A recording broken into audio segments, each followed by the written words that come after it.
Hi guys, I recently did a review of this Longines Hydroconquest, which is the new variant, and I kind of showed the green dial as well.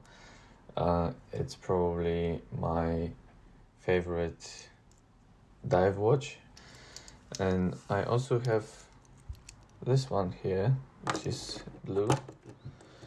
So the green one, the dial is kind of matte green. The black one is sort of like sunburst. The blue one as well, which is lovely. I wanted to talk about something with these watches. There is a big problem right now, and that is there's a lot of fakes going on. If you've never had one of these, it will be very difficult to know just by looking at it. One of these is a replica. Can you guess which one it is? I'll tell you now. It's the blue one, and it's a very good one. Everything. I'm gonna compare it with the black one because of the sunburst dial, but just by looking at it, it's literally the same. Obviously, the bracelet has been refinished, but you can see the Longines logo here. It's the same. Maybe the 300-meter stamp on the clasp is a little bit better on this one, but to be honest, it's still quite bad on the real one.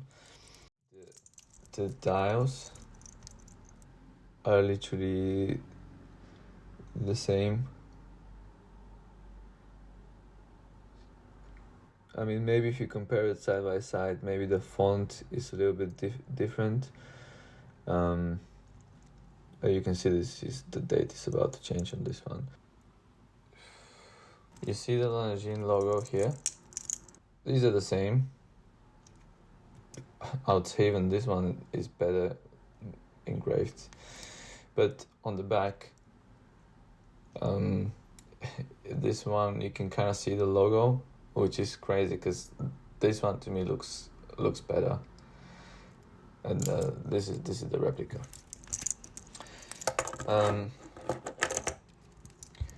The way you can tell it's a replica is kind of once you start setting the date, maybe you're gonna get a bit of a red mark, because listen to this.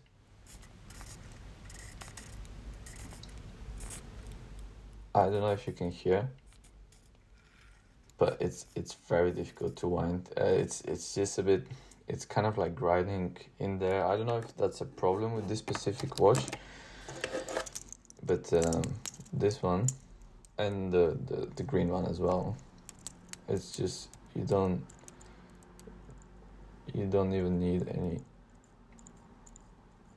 like you can't hear it. You don't need any effort. Now my hands are a bit sweaty because it's a bit warm here, but yeah, no problem winding whatsoever. It just feels butter smooth, both with this one and the green one. So the way that I saw straight away that this is fake was actually before I even saw the watch, and that's from the unboxing, just because I know how the Longines boxes are, because I've had quite a few, so I know how they look. Okay, I'm gonna compare the unboxing experience of the real versus the fake one, and just to sort of explain why I have a fake watch is because I wanted to buy a real one, obviously, and the person, it was from Vinted, and once I ordered it, the person just got in touch with me and said, look, I think, just heads up, I think it's a replica. I just don't want to have any issues. If you want, you can return it to me, or I just don't want anything to do with this watch. You can keep it and I'll refund you completely. So you essentially get a free fake watch. And I said, look, I have a small YouTube channel, and it would be nice for me to make a YouTube video comparing it to a genuine one. The single best way to know a real versus fake Longines is using a Timegrapher.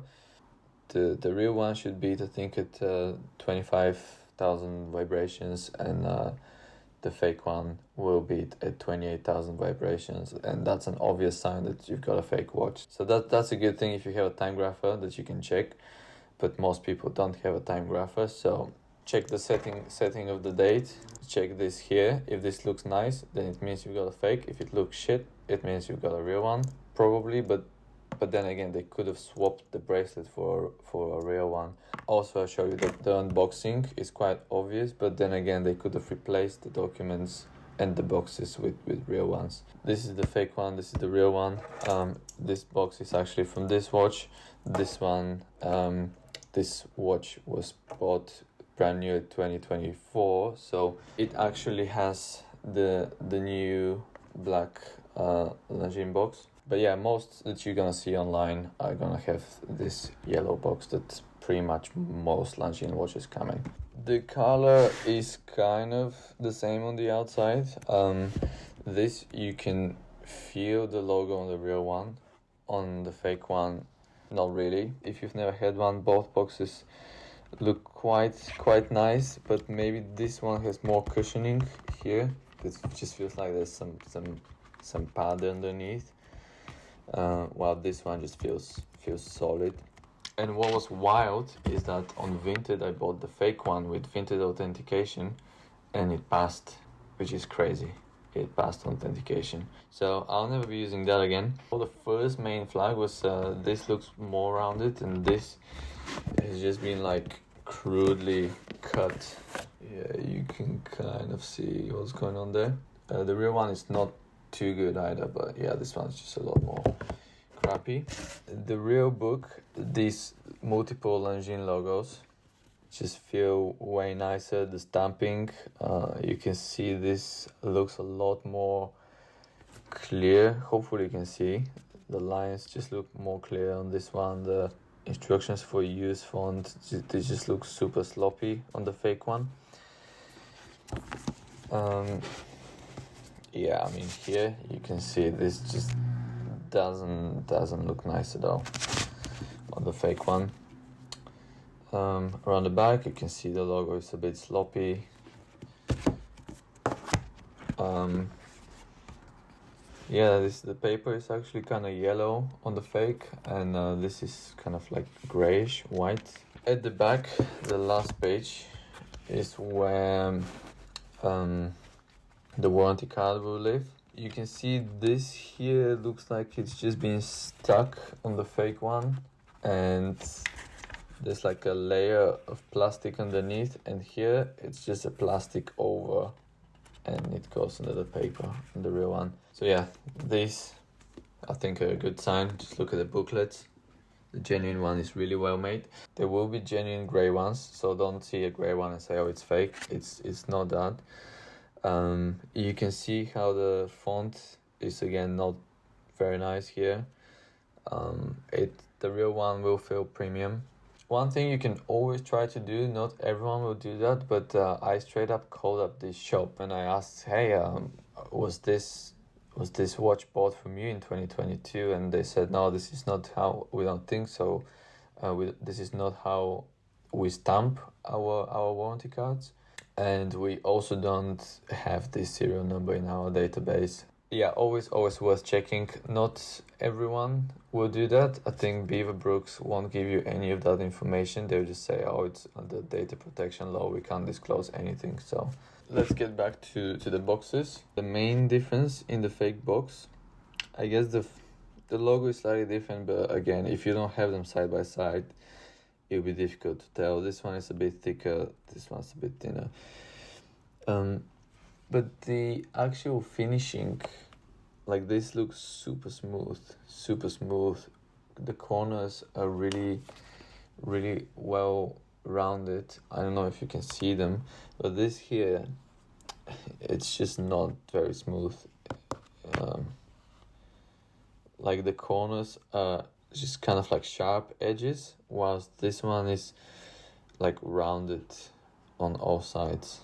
Yeah, also you can see this is slightly grey and this is slightly more yellow. Again, depending on the age of the leather, how it's been stored, you could get some discoloration. So yeah, I think mainly look at the booklet, look at this edge here, but again, they could have easily just swapped the box with the genuine box. Look underneath here, fake one, genuine one. Try to set the date on each one, try to wind them, see how it feels if you get it. If it doesn't feel buttery smooth, it could just be some internal problem, or it's a fake. But the best thing to do is to just test it on the Timegrapher. As far as I know, from the previous generation, I haven't seen any good fakes. I've been looking online, but yeah, if you can get this genuine one, like, don't be discouraged. I think, do your due diligence. Yeah, let me know if I've missed anything. Let me know if you have any questions. Let me know if you've been done with one of these replicas. It's pretty crazy that a watch like this will have such a good replica. Thanks for watching.